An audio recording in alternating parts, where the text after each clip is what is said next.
Hey everyone! As you can see, we're in my kitchen today because I'm going to be making a little baking video today. I'm going to be showing you how to make a cake in a mug.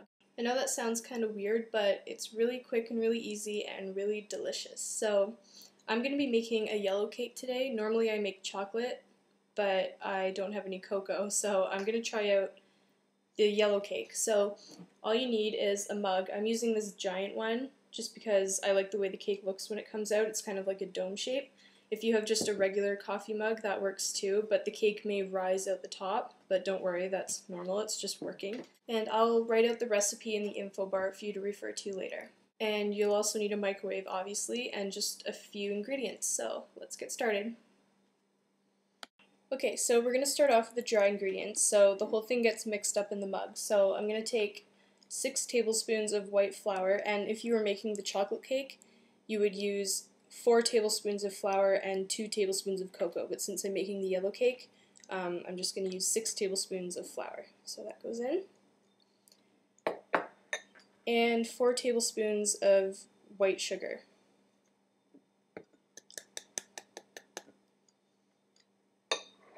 Okay, and I'm just going to mix that up to combine. Okay, and now I'm going to add 1 egg.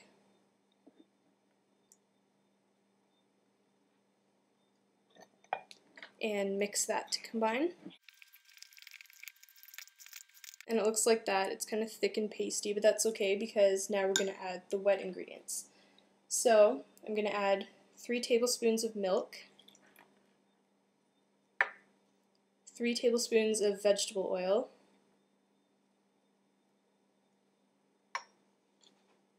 and a splash of vanilla. You don't have to measure this, just, a little bit. And also here, since I'm making the yellow cake, you could add like lemon extract or some other flavoring if you want. So I'm just going to mix that all up now. Okay, so now you can see it just looks like cake batter. It's a little runny, but that's okay. And this is optional, but I'm going to add 3 tablespoons of mini chocolate chips. You could use like toffee chips or whatever kind of chocolate chips you want. White chocolate, anything you feel like, just put that in. I'm using the mini ones because with normal size ones I find that they sink in the batter and then they're just not evenly distributed through the whole thing. So just mix those in. Okay. And now we're going to put this in the microwave and microwave it for 3 minutes on high power. So I'm just going to do that and then I'll show you what it looks like when it's done. Okay, so my cake has been in the microwave for 3 minutes and I just took it out and it's steaming hot, but you can see it's done and if you touch it and it's kind of spongy, that means it's done. And you can see it's kind of pulled away from the edge of it, and that's going to help get it out of the mug once it's cooled. So I'm just going to let it cool for about 5 minutes, because if you don't, the batter's going to stick to the bottom of the mug and it's going to fall apart. So you just want it to let it cool for a little bit first.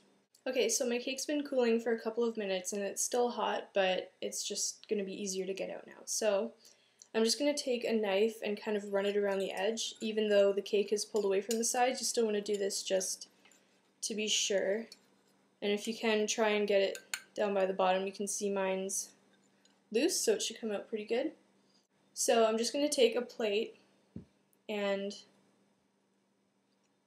how can I show this? Kind of put the plate on top, flip it over, take the mug off, and there's my cake. It's kind of hollow in the top, but that's okay. They come out different every time, but it looks delicious.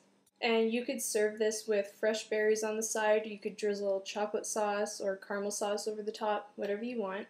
And this would be a really good dessert to make if you're making dinner for special someone and you want a little dessert to share afterwards. This would be really great because it's so quick. So I'm just going to try a piece.